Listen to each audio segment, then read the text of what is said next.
Halo semuanya, perkenalkan nama saya Jati Oi.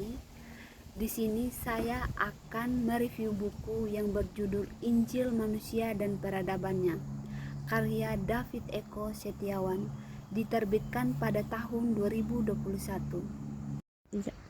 Buku Injil Manusia dan Peradabannya bukan sekadar kabar keselamatan bagi jiwa manusia secara individu, melainkan kabar pembaharuan bagi seluruh keberadaan manusia dan peradabannya.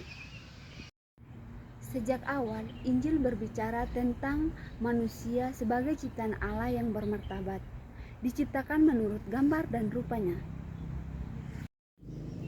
serta ditempatkan di tengah dunia dengan mandat untuk mengusahakan dan memelihara kehidupan. Di titik inilah Injil menyentuh bukan hanya iman personal, tetapi juga arah sejarah dan wajah peradaban manusia. Namun, sejarah menceritakan bahwa manusia dengan segala akal, budaya, dan kuasa yang dimilikinya, seringkali membangun peradaban manusia yang terlepas dari Allah. Peradaban berkembang dan ilmu pengetahuan yang memiliki kemajuan. Teologi meleset, struktur sosial semakin kompleks. Di saat yang sama muncul pertimpangan, kekerasan, eksploitasi, dan kehilangan makna. Injil membaca ini bukan semata sebagai kegagalan sistem, melainkan sebagai krisis relasi. Manusia terputus dari Allah, dari sesama, dari diri sendiri, dan dari alam. Disinilah Injil hadir dengan makna yang sangat mendalam. Injil menyatakan bahwa Allah tidak meninggalkan manusia dan peradabannya dalam kerusakan. Dalam Kristus, Allah masuk ke dalam sejarah manusia, menyentuh realitas sosial, budaya, dan politik zamannya. Keselamatan yang dibawa Kristus bukan pelarian dari dunia, melainkan pembaharuan hidup di dalam dunia. Manusia dipulihkan martabatnya, akalnya digerangi oleh kebenaran, dan hatinya diarahkan kembali kepada kasih.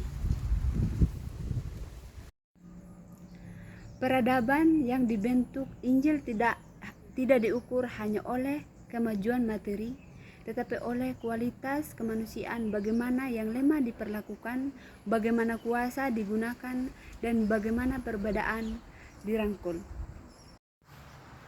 Manusia yang diciptakan menurut gambar Allah dipanggil untuk hidup dalam kebenaran dan membangun peradaban yang mencerminkan nilai-nilai kerajaan Allah. Melalui karya Kristus terjadi pembaruan hati yang berdampak etika, budaya, dan kehidupan bersama.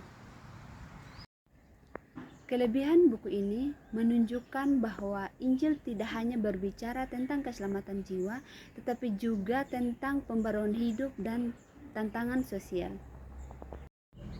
Maknanya yang sangat penting. 1. Menolong gereja melihat bahwa iman Kristen yang bersifat holistik. Kedua, menegaskan bahwa karya Kristus memulihkan manusia secara utuh, rohani, moral, dan sosial. Kekurangan Injil Manusia dan Peradaban dibagi menjadi dua. Pertama, 1. Gereja harus tetap menekankan pertobatan dan pembaruan hati. 2. Aktivitas sosial tidak boleh menggantikan inti keselamatan dalam Kristus. Kesimpulan Injil Manusia dan Peradabannya menunjukkan bahwa kabar keselamatan dalam Kristus tidak hanya memulihkan hubungan manusia dengan Allah. Melalui karya Kristus terjadi pembaruan hati yang berdampak etika, budaya, dan kehidupan bersama. Jika kita terlalu menekankan aspek peradaban, maka ada resiko Injil direduksi menjadi gerakan sosial semata. Dengan demikian, Injil bukan hanya menyentuh aspek rohani pribadi, tetapi juga menjadi dasar transformasi manusia dan peradaban secara menyeluruh. Buku ini sangat menarik bagi siapa yang membacanya. Semoga menambah ilmu. Sekian dan terima kasih. Bye-bye.